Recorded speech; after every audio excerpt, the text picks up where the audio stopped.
and I will talk about two of my favorite things. Tell you a little bit about Corning and also about trade secrets and why they are so important to us. Corning is a Fortune 500 manufacturing company.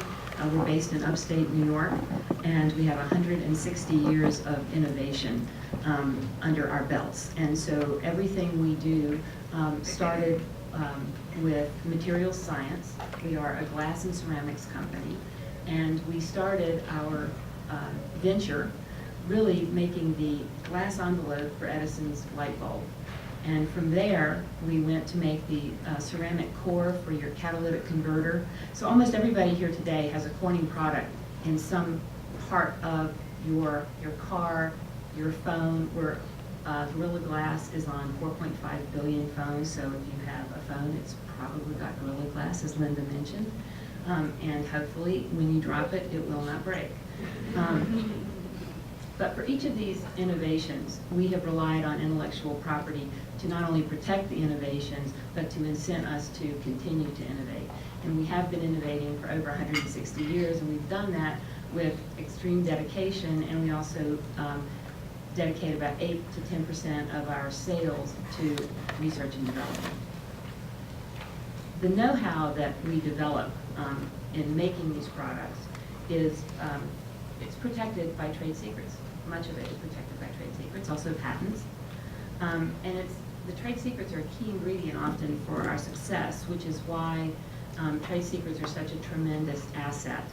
And it's also why they are protected, and it's also why they are developed at significant cost.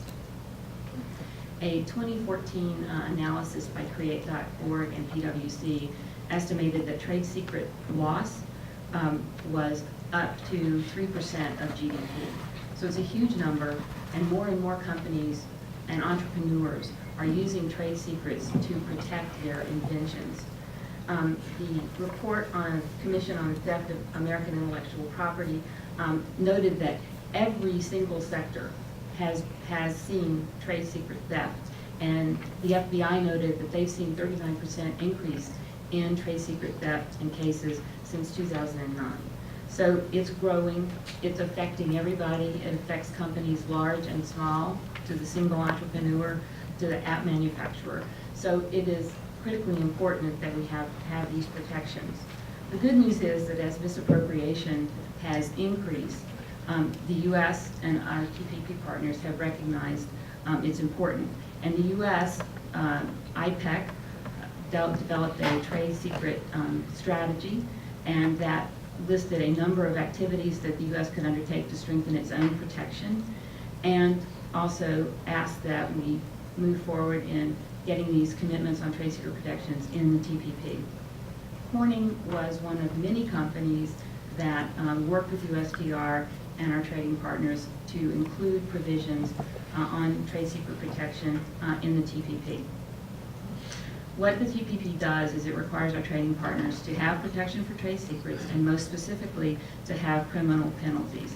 And penalties are critically important as the foundation for deterrence. If you don't have a penalty, then misappropriation can flourish because there's no consequence. So it was very important that we get those commitments in the TPP.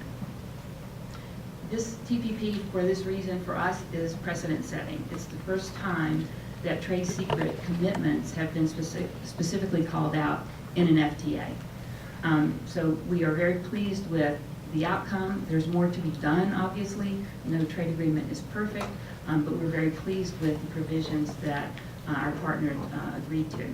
This builds on the WTO TRIPS commitments in Article 39. The article is not sort of prescriptive, so getting these commitments again puts more flesh on the bone, so to speak, and allows these countries to move forward. As I said, there's more work to be done. We'll have to work closely with our trading partners to strengthen and get the statute in provision. It's an important tool that facilitates innovation and economic growth.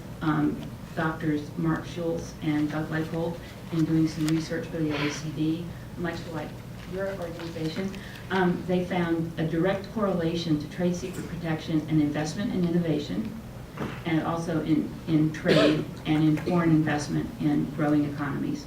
So it is a critical element to our success and to the success of economies.